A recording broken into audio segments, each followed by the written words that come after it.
मेहरबानी करके उम्मीदवार राम जी हमारे बीच तशरीफ लाए, उनका भी तालियां बजाकर स्वागत करो।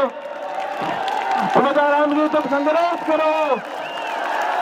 उम्मीदवार से बात रखने वाले देश के नेता इमरान प्रताप गढ़ी जाएंगे। आप लोग देश के द्वारा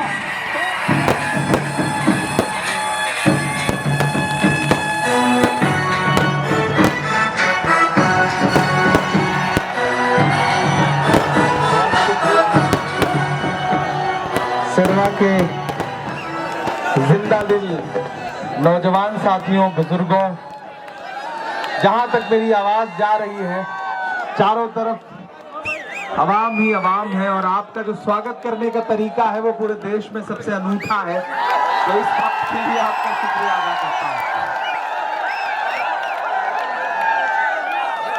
मेरे साथियों, अगले 10 मिनट आपसे 15 मिनट थोड़ी देर बातचीत करना चाहता हूं। झील में पानी बरसता है हमारे देश में,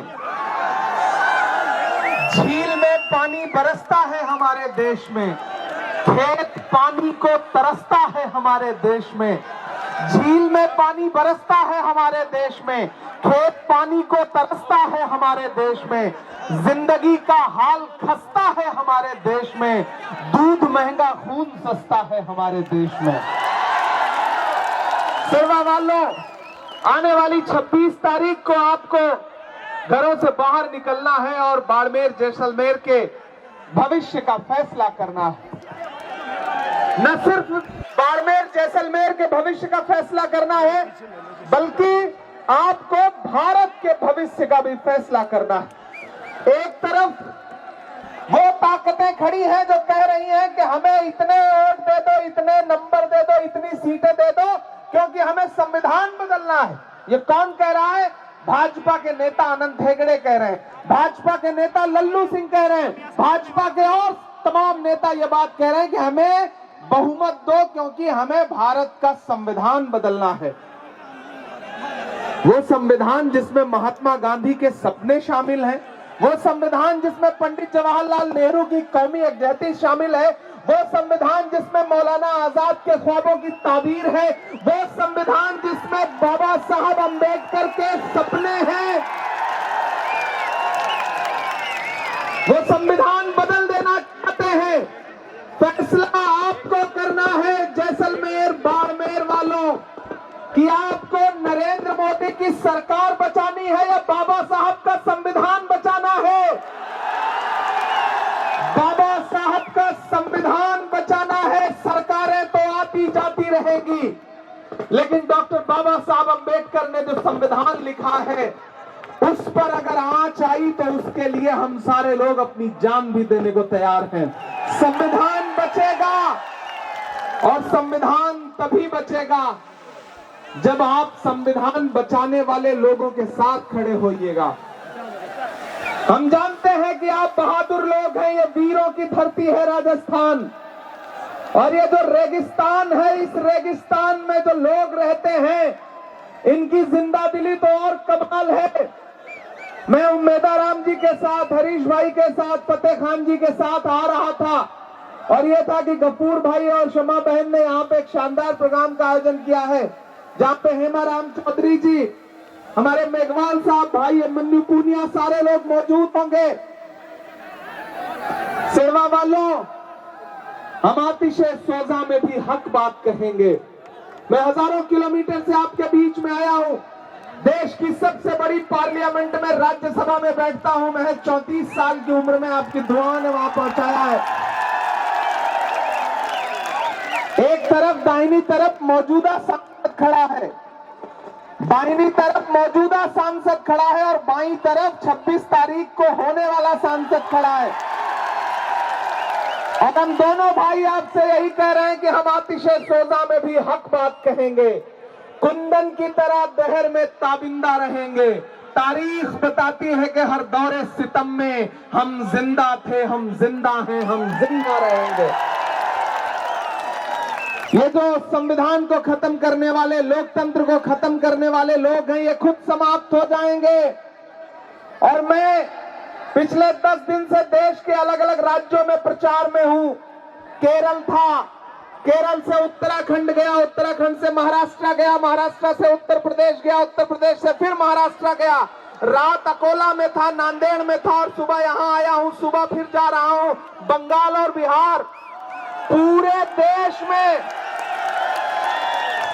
देश में मेरे भाइयों एक ही नारा चल रहा है कि दक्षिण भारत में भाजपा साफ, उत्तर भारत में भाजपा हाफ। कुल मिलाकर के जोड़ोगे तो भाजपा 150 का आंकड़ा पार नहीं कर रही है। लेकिन नरेंद्र मोदी जी अपने भाषण में क्या कह रहे हैं कि भाइयों बहनों, हम इतनी सीटें जीत रहे हैं। इन्होंने ही तो कहा था ना कि हम 15 लाख रुपए भी देंगे आपको अकाउंट में। जैसे वो जुमला था, जैसे ये भी जुमला है। इनके जुमले के चक्कर में मत आइएगा, बिल्कुल इनके जुमले के चक्कर में मत आइएगा। और आपको पता है, भाजपा जानती है ये चुनाव अकेले नहीं लड़ सकती, तो एक छोटे वाले साहब को भी लेके आई है सपोर्ट में। 4 महीने पहले शिव ने उनको जिता करके विधानसभा भेजा, तो वो जो पर्ची वाले मुख्यमंत्री हैं उनके साथ, उनकी गोद में, उनके बगल में खड़े हुए नजर आए थे या नहीं नजर आए थे? और आज आपके बीच में आकर के कहते हैं कि नहीं नहीं साहब, हम तो आपके साथ हैं, हमारी कोई पार्टी नहीं है। अरे जाइए साहब, झूठ बोलना बंद करिए। किसी का जलवे रंगी तखय्युलात में है, चिराग बन के कोई जिंदगी में रात में है। बहुत बुलंद फजा में तेरी पतंग सही, हमें पता है तेरी डोर किसके हाथ में है। हमें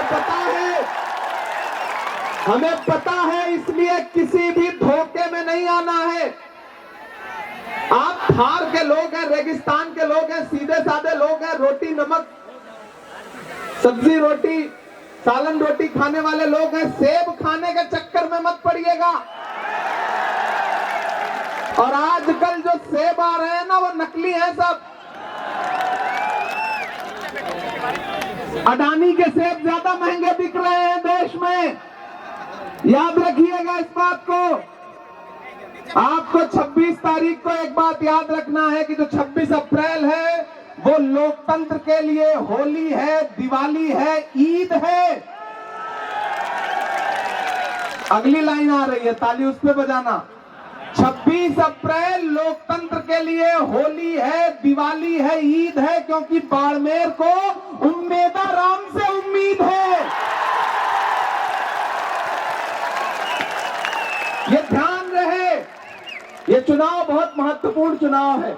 ये चुनाव एक्सपेरिमेंट करने का चुनाव नहीं कि नहीं साहब एक नया झंडा पकड़ के एक साहब आए हैं, उनको भी वोट दे दो, उनको भी दे दो। नहीं, अभी नहीं तो कभी नहीं।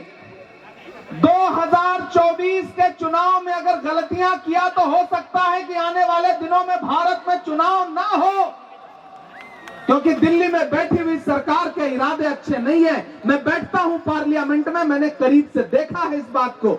इसलिए मेरी नई नस्लों, प्रधानमंत्री जी आए, कितना भी झूठ बोलें, झूठ बोलने में तो स्पेशलिस्ट हैं वो, एक्टिंग तो कमाल की है, अमिताभ बच्चन पीछे छूट जाए साहब, ऐसी एक्टिंग करते हैं। और भाजपा के लोगों का तो स्पेशलाइजेशन है इस मामले में साहब, झूठ तो कमाल का ही बोलते हैं। और मुझे पूरा विश्वास है कि इस इलाके से भी बड़े अंतर से उम्मेदाराम जी चुनाव जीतेंगे। एक होती है, एक शब्द है उम्मीद, उम्मीद से भी आगे एक शब्द होता है उम्मेदा। तो कांग्रेस पार्टी ने आपको उम्मेदा ला करके दिया है। आप सोचिए ना कितना प्लान करके आपको प्रत्याशी दिया गया है। तो इसलिए किसी झांसे में मत आइए। मैं सौभाग्यशाली हूं कि मैं यहां आया हूं, आपसे ये वादा कर रहा हूं कि उम्मेदाराम जी को लोकसभा में पहुंचाइए। ये लोकसभा में आपके मुद्दे पे लड़ेंगे और इनका समर्थन करने के लिए दूसरी तरफ राज्यसभा में मैं बैठा रहूंगा। दोनों भाई मिलकर लड़ेंगे। यहां असेंबली में लड़ने के लिए हमारा भाई अभिमन्यु पूनिया जी हैं ही, और हरीश चौधरी जी तो दहाड़ते ही रहते हैं।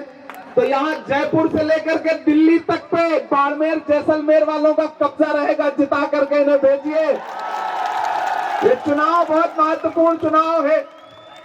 और मैं तो एक बात अपने समाज के लोगों से खासतौर से कहना चाहता हूं, आप बड़े शौक रखते हैं नया झंडा पकड़ने का, नई गाड़ियों पे बैठने का।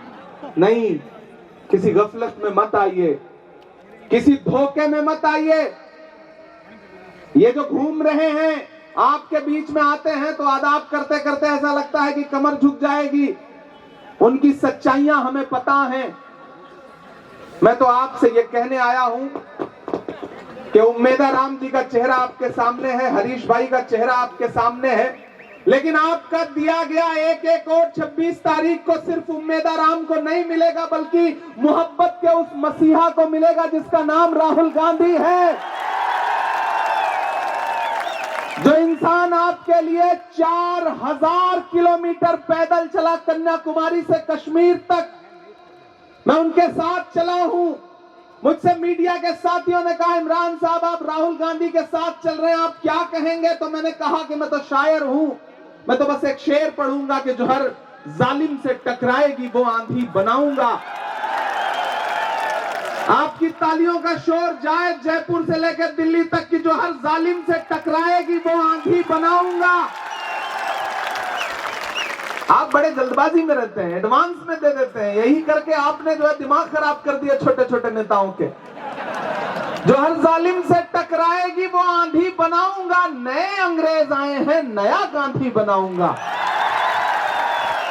मेरे भाई 4000 किलोमीटर वो इंसान चलता रहा। नारा क्या था? नफरत छोड़ो भारत जोड़ो। नारा क्या था? कि नफरत के बाजार में मोहब्बत की दुकान खोलनी है। मैं साथ चला हूं, मैंने देखे हैं राहुल गांधी के पांव के छाले, मैंने देखा है उनका बहता हुआ पसीना। तो मैं यहां खड़ा होकर के कहता हूं कि आप इस बात पर विश्वास रखते हो, यकीन रखते हो, ईमान रखते हो ना कि मजदूर का पसीना सूखने से पहले उसकी मजदूरी उसको दे देनी चाहिए। तो मैं राहुल गांधी की मजदूरी मांगने आपसे आया हूं। 26 तारीख को घरों से बाहर निकलिए। और कांग्रेस पार्टी आपसे ना तो झूठ बोल रही है, ना नफरत की बात कर रही है। ये देख रहे हैं, ये न्याय पत्र है कांग्रेस पार्टी का, मैनिफेस्टो, घोषणा पत्र। मैं इस कमेटी का सदस्य हूं। मैंने देश के अलग अलग हिस्सों में जाके लोगों से, युवाओं से, महिलाओं से, बेरोजगारों से, किसानों से सबसे सुझाव मांगे थे। कीमत तो बहुत बढ़ गई शहरों में धान की, लेकिन विदा ना हो सकी बेटी किसान की। मौका मिला तो लोगों ने कुर्सी के वास्ते तस्वीर ही बिगाड़ दी हिंदुस्तान की। हमने लोगों से सुझाव मांगे और उस सुझाव के बाद ये घोषणा पत्र बना है, ये न्याय पत्र बना है। मैं लेकर के आपके बीच में आया हूं।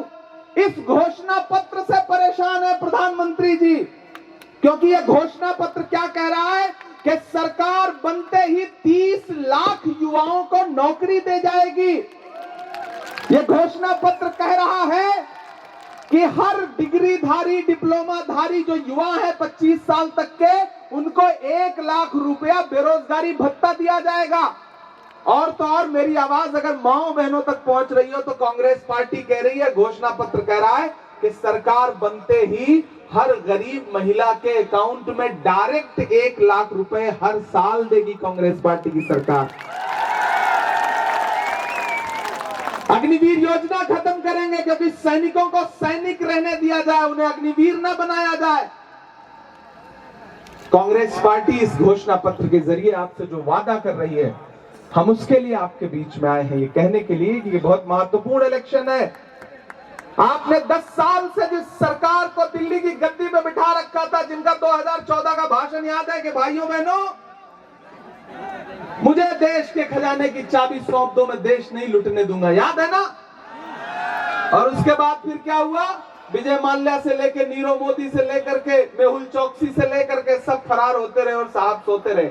मैं तो देश की पार्लियामेंट में हूं, मैं तो शायर भी हूं, कवि भी हूं, मैं तो वहां भी खड़ा होकर के उनसे पूछता हूं कि कहां सोया है चौकीदार। मुझे लगना चाहिए कि मैं बाड़मेर में खड़ा हूं, राजस्थान में खड़ा हूं, सिरवा में खड़ा हूं, कि कहां सोया है चौकीदार, कहां सोया है चौकीदार। पेट्रोल और डीजल की कीमत रही सैकड़ा मार, कहां सोया है चौकीदार, कहां सोया है चौकीदार। और कवि और शायर को थोड़ा सा लिबर्टी होती है, वो अपनी बात कह लेता है सरल भाषा में। मैंने क्या कहा है सुनिए, कि चाय बेचने वाला पूरा भारत बेच रहा है। इतनी कमजोर ताली से काम नहीं चलेगा। इलेक्शन सिर्फ वोट देने का नाम नहीं है, सपोर्ट देने का भी नाम है। बेचने वाला पूरा भारत बेच रहा है, इसी काम में हासिल उसे महारत बेच रहा है। कि रेल बिक गई, तेल बिक गया, बिका हवाई अड्डा। और अगली जो पंक्ति है ना, उस पे आनंद आए तो मुझे आनंद तालियों में बदल के बताइएगा। कि रेल बिक गई, तेल बिक गया, बिका हवाई अड्डा, सब कुछ बिकता देख के खुश हैं अपने जेपी नड्डा।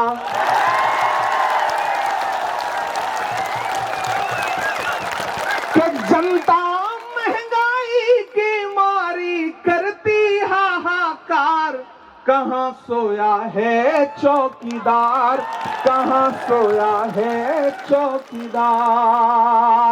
मेरे भाइयों, 26 तारीख को घरों से बाहर निकलिए, अपने परिवार का एक एक वोट लेकर के बाहर निकलिए, क्योंकि आप सुबह जब चाय पीते हैं ना, तो 2 मिनट में जयपुर की सरकार गिराते हैं और अगले 2 मिनट में दिल्ली की। को उम्मेदा राम बेनीवाल बन के लड़ो, हरीश चौधरी बन के लड़ो, हेमाराम चौधरी बन के लड़ो, मन्नू पुनिया बन के लड़ो, फतेह खान बन के लड़ो, इमरान प्रतापगढ़ी बन के लड़ो इस इलेक्शन को, क्योंकि ये इलेक्शन तुम्हारा है। आप इन्हें एमपी बना के भेजिए। हम और हरीश भाई आपसे वादा करते हैं कि आप यहां से कांग्रेस का एमपी बना के दीजिए, हम दिल्ली में इंडिया गठबंधन की सरकार बना के देंगे। ये आपसे हमारा वादा है। और सेवा वाला, चूंकि आज समय कम है, कोड ऑफ कंडक्ट है, हमारी मजबूरियां हैं। हाँ, एक शायरी सुना करके ही जाऊंगा। मैं तो 4 पंक्तियां सुना देता हूं कि मोहब्बत भाईचारे के दीवाने दिन ही लौटा दो, वो सस्ती दाल सब्जी के सुहाने दिन ही लौटा दो। ये अच्छे दिन तो अंबानी अडानी को मुबारक हो, हमें ऐसा करो साहिब पुराने दिन ही लौटा दो, हमें ऐसा करो साहिब पुराने दिन ही लौटा दो। किसी झांसे में नहीं आना है, बंटना नहीं है, तकसीम नहीं होना है। एक एक वोट बहुत महत्वपूर्ण है, इसलिए 26 को घर से निकलिए। उम्मेदा राम जी लोकतंत्र की उम्मीद है, इस उम्मीद को बुझने मत दीजिएगा। ये भरोसा लेने के लिए आपके बीच में आया था। बहुत धन्यवाद, बहुत शुक्रिया, बहुत आभार। फिर आपके बीच में आऊंगा।